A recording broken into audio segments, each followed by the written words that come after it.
পূর্ব বর্ধমানের পর এবার বসিরহাটেও পিচের রাস্তায় ধানের চারা পুঁতে রাস্তা সংস্কারের দাবিতে বিক্ষোভ।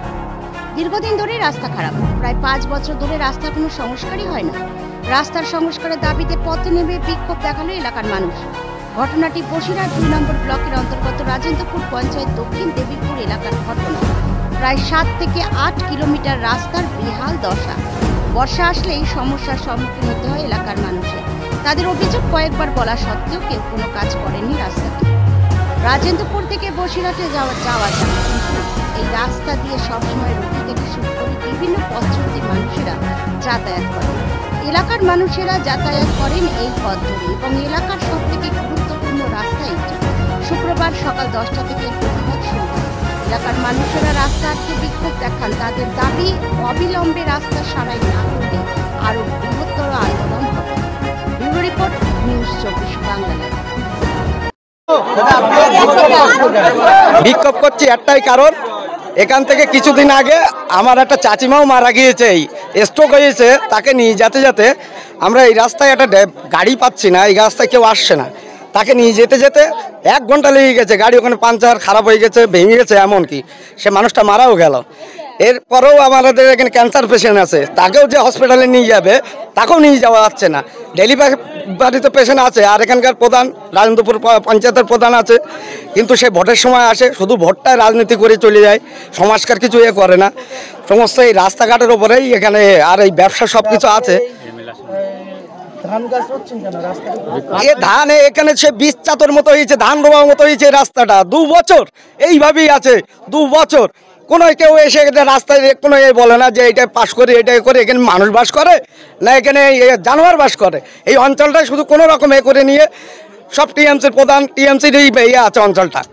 আমাদের এখানে সব আছে, কোনো কি যেটা ন্যায্য আমাদের রাস্তার দাবি।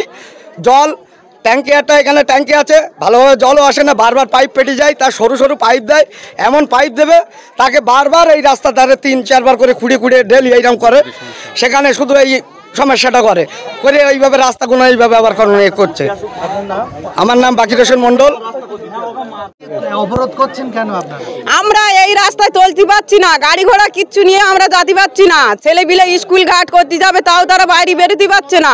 একটা মানুষ অসুস্থ হলে তার গাড়ি থেকে নিয়ে যাবো, এরকম একটা ড্রাইভারও আমরা পাচ্ছি না। এটা আমাদের দক্ষিণ দেবীপুর অঞ্চল। এই বছর 2 আরো বেশি হবে এই রাস্তা খারাপ, না কাজ হয় না। এলাকার নেতারা কি আসে না? না, দেখি না আমাদের এলাকার নেতারা এসব কিছু হচ্ছে না। আমরা রাস্তা যাচ্ছি, আমরা রাস্তাটা একটু ভালো করে দেন, আমরা আর কিছু যাই না তোমাদের কাছে। কি নাম? আমার নাম সাইরা বিবি। রাস্তা অবরোধ করে বিক্ষোভ দেখাচ্ছি। রাস্তা অবরোধ করে বিক্ষোভ দেখাচ্ছি একটাই কারণ হচ্ছে এটা রাজেন্দ্রপুর অঞ্চল, বসিরহাট উত্তর বিধানসভা। আমাদের এখান থেকে টোটালে 12 কিলোমিটার রাস্তা। আপনি যান, ঘুরে আসেন, টোটালে 12 কিলোমিটার রাস্তায় একই রকম পরিস্থিতি। তা আমরা চলতে পারছি না। সবথেকে ডেঞ্জারাস বিষয় হচ্ছে এটা, এই দেশ স্বাধীন হয়েছে 75 বছর না কত বছর হয়েছে, এর মধ্যে এরকম কোনো ইতিহাস ঘটেনি। এই সামনে গিয়ে জিজ্ঞাসা করবেন, একটা ডেলিভারি রুগী যাচ্ছে, যাতে রাস্তায় তার প্রসাব হয়ে গেছে। কিসের জন্য? এই রাস্তা খারাপের জন্য। আমরা ঠিক টাইম মতন একটা বাচ্চা কাচ্চা হবে যে হসপিটালেও পৌঁছতে পারছি না। একটা এই বাচ্চা স্কুলে যাবে, স্কুলেও যেতে পারছি না। কোথা থেকে কোন পর্যন্ত খারাপ? টোটাল আমাদের আন্দুলপোতা, ওটাও রাজেন্দ্রপুর অঞ্চলের ডাক, আন্দুলপোতা থেকে পাইকপাড়া, বসিরহাট না পাইকপাড়া, আমাদের এই রোডটা পাইকপাড়া রোড, পাইকপাড়া পর্যন্তই এরকম একই রকম পরিস্থিতি।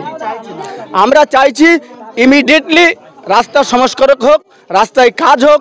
এখানে বিধানসভার এমএলএ আসুক, পঞ্চায়েত প্রধান আসুক, বিডিও আসুক, ইমিডিয়েটলি এই রাস্তায় কাজ করা হোক। শুধু ইলেকশনের সময় আসলেই হবে না, কেন মানুষ, আমরা এখানে প্রচুর মানুষ বাস করি, আমাদেরও তো দায়ী আছে। আমাদের গ্রামের একটা মহিলা বিয়ে হচ্ছে না রাস্তা খারাপের জন্য, একটা বাইরের মানুষ এই গ্রামে আসছে না।